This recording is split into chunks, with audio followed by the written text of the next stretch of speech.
Welcome to 2-on-1, where I spend 2 minutes on one thing that stood out to me from last night's NHL action.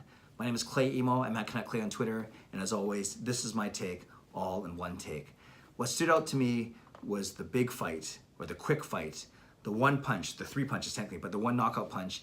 It was Washington Capitals forward Tom Wilson knocking out Pittsburgh Penguins defenseman Jamie Oleksiak in a fight in last night's game. Now this fight was probably 6 months in the making. Remember the Eastern Conference playoffs last year, Wilson broke the jaw of Penguins player Zach Austin Reese, and Wilson got suspended for 3 games in those playoffs.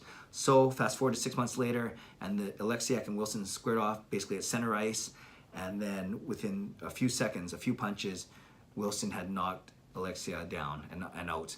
So, do I expect any ramifications the next time these two teams play? Who knows? Pittsburgh and Washington always had spirited rivalries, but I don't expect anything to come down from the Department of Player Safety. It was a legit fight. No dirty hits leading up to this fight, at least in this game, so maybe what's done is done, so to speak. But speaking of the Department of Player Safety, they were busy yesterday in what they did do and what they didn't do.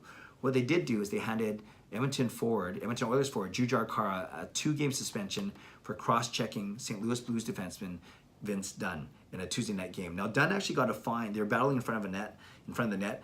But Dunn actually got a fine for his cross-check on Khaira, but Khaira got a fine and a 2-game suspension because his cross-check to Dunn actually hit Dunn in the back of the head, in the neck and the head. So a very dangerous play, obviously. So Khaira will miss the next 2 games for the Oilers.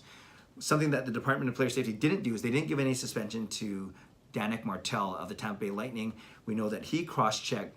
No, he didn't cross-check, sorry. He gave a shoulder-to-head hit to Vancouver Canucks defenseman Troy Stecher. I'm trying not to be biased here, but Stecher is out with a concussion, and it doesn't make sense that Martel only got a 2-minute minor penalty for interference, not a major, not a game, no suspension, no fine. So he gets off basically with a 2-minute minor, whereas Troy Stecher is in concussion protocol. So a lot to talk about. Hockey fans, what do you think? What do you think of all those decisions that the Department of Player Safety made or did not make? Are you comfortable with everything that's happening in the league right now? Leave a comment below. I'd love to read, react, and reply as always. Subscribe if you like to, like this video if you like to.